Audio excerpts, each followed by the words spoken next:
a suspect. Developing this morning, a Detroit high school student is fighting to stay in the U.S. as he faces deportation to Colombia. He was driving to a field trip when he was stopped by police and then later detained by ICE. Now, his detainment is fueling anger and fear in the community as tensions over President Trump's immigration policies grow nationwide. Last night, dozens of community members came to the board meeting demanding a statement from district leaders. 7 News Detroit reporter Brittany Toulis joins us live from DPS-CD headquarters in the News Center neighborhood. And Brittany, as we've seen nationwide, this is clearly a hot button issue to so many, a lot of passionate viewpoints. And did we see that last night?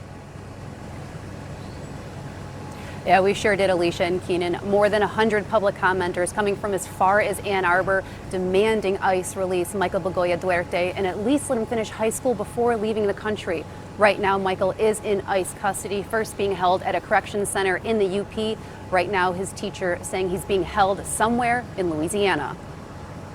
It's ridiculous. It's not humane. We're going to fight like hell.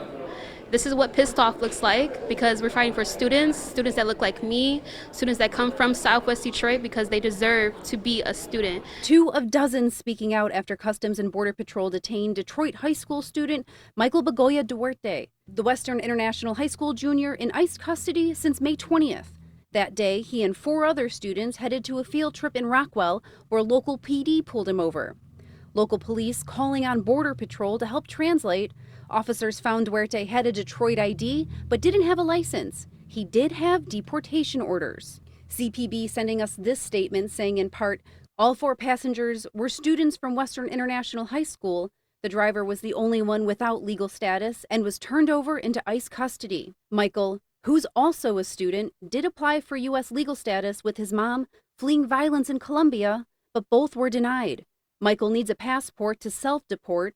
His attorney and the DPS-CD school board are asking ICE to release the teenager who's only 3.5 credits away from his high school diploma. We, the board, call for the immediate release of Miguel and request a formal stay of his deportation. We want him to complete his coursework and graduate with his high school diploma, just as he has worked so very hard to do. Allow him to finish his studies, graduate from high school, and depart the United States on his own expense and not at taxpayer expense. Board members add that DPS-CD is a sanctuary school district and ICE is not welcome inside schools. That stay application is pending with ICE, and Michael's attorney says, but right now he can be deported any day. Live from DPS-CD headquarters, I'm Brittany Toulis for 7 News Detroit this morning. Alicia and Keenan. Again, we're dealing with a teenager here, 3.5 credits away from his high school graduation. Brittany, thank you for that live update.